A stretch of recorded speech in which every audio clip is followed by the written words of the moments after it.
Do you know what a woman is? If you do, I'd really love you to tell me, because I'm in the process of working on a one-woman show called What is a Woman? A one-woman question mark show. And it would be so embarrassing if I got up on that stage and I didn't know what a woman was, right? But here's the problem. I don't know what a woman is. I believe, and this is going to be kind of a large part of my show, that the attacks on transness, attacks on trans people, are part of a broader hyper-religious and fascist trend towards hypersimplifying black and white explanatory systems that people want to force the world around them to adhere to. Because the world around us, it turns out, is infinitely complex and nuanced, and it infinitely defies our attempts to understand it. And that causes us anxiety, because we're tiny little mortal creatures who are fully aware of our own potential for pain and for death and for suffering and for the pain and death and suffering of the people we love. And that is scary. And so we want to understand everything we can so that we can avoid that, right? We want to try to predict every possible pattern. We want to try to create trends in our minds that we then put out onto the world so that we can know when we're in danger and when we aren't. And the world, unfortunately, again and again, defies our best efforts. It turns out the world just isn't predictable in the way we want it to be. Not fully. The world doesn't make sense in the way we want it to. Not fully. Or you might not agree with that. You might think that the world is predictable and does make sense, and it does follow a set of clean, predictable rules and laws. Maybe they come from God. Maybe they come from your super genius, hyper-rational mind, or maybe they come from your limited understanding of science. And what you want to do is you want to take the system that you understand, that makes sense to you, that's comforting to you, that makes the world around you not so scary and complex, and you want to force that world to adhere to it, because admitting any nuance, complexity, any differences in the way that the world seems to actually be, and the way that you're trying to understand the world to be, puts you back in that place of anxiety and fear. And that's scary. Especially at a time when we're all fucking thinking about climate change and the end of the world that way. That's scary. We don't want to think about that. Especially at a time when we're all suffering economically. And when I say all, I mean 90% of us are suffering economically. And we're either not someone who can fit in to the capitalist system around us, but we can't get a job, we can't find people who respect us for our own humanity.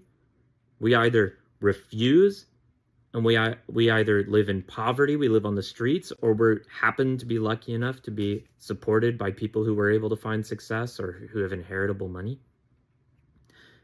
Or we give in and we submit and we get soul-crushing, terrible jobs that don't pay us enough to get the lives that we want, to provide the lives that we want to provide for our kids, to make us feel safe, to make us, even in America, to make us able to afford healthcare or rent or food with any predictability or comfort. And we live paycheck to paycheck no matter what we do. And again, what we do is awful. And it's in service of what?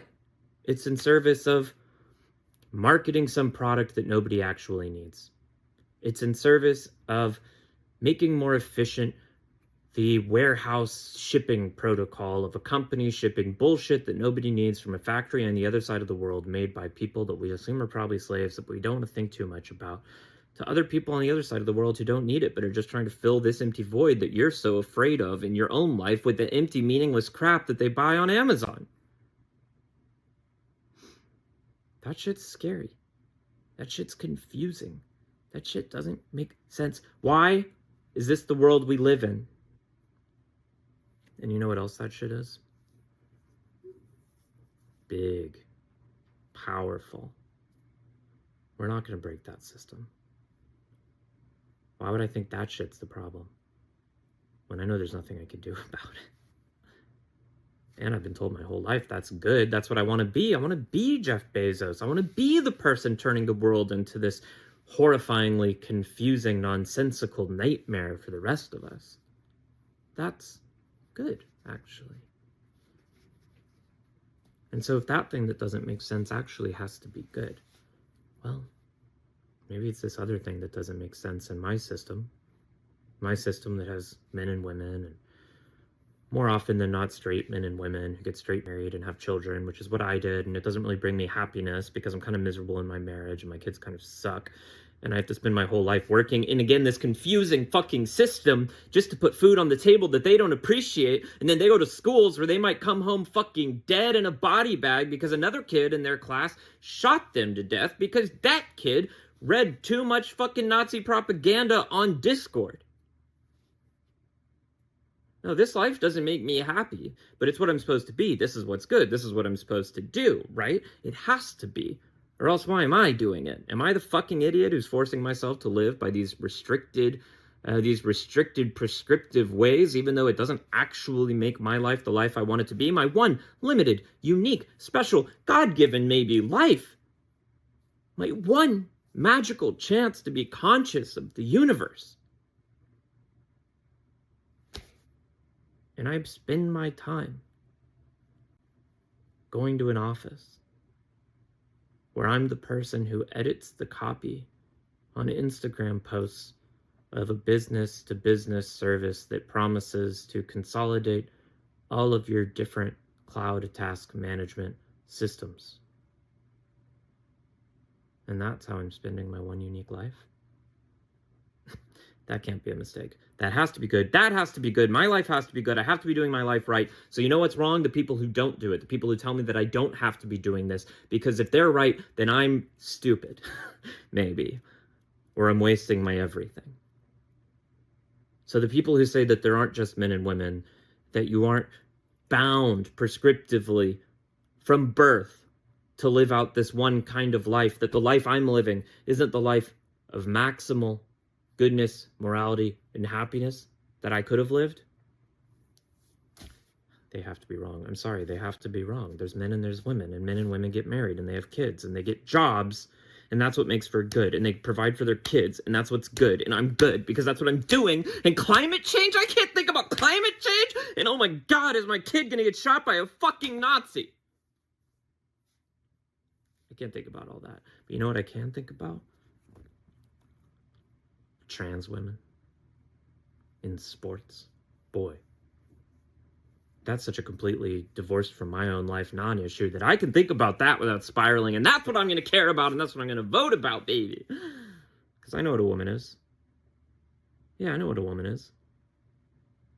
A woman is whatever it has to be to justify this horrifying, confusing, scary, anxiety-driven life that I'm living. And if people try to go against it, I'll force them to comply. Because I don't want to look at my own shit. Anyway, went a little off the rails there, but maybe that's what this is all about. If you have a different idea, put it in the comments below. I'd love to see your simple definition, because you can see I am going cuckoo banana pants, and I gotta do a freaking show about all this. And I gotta make it funny. What is a woman? Comment below. I love you. No matter who you are, I hope you're hanging in there. Unless you're Elon Musk, or you're Donald Trump, or you're any of those people. You know what I mean. But if you're just like a regular person, I hope you're hanging in there. Love you. Even if you don't love me.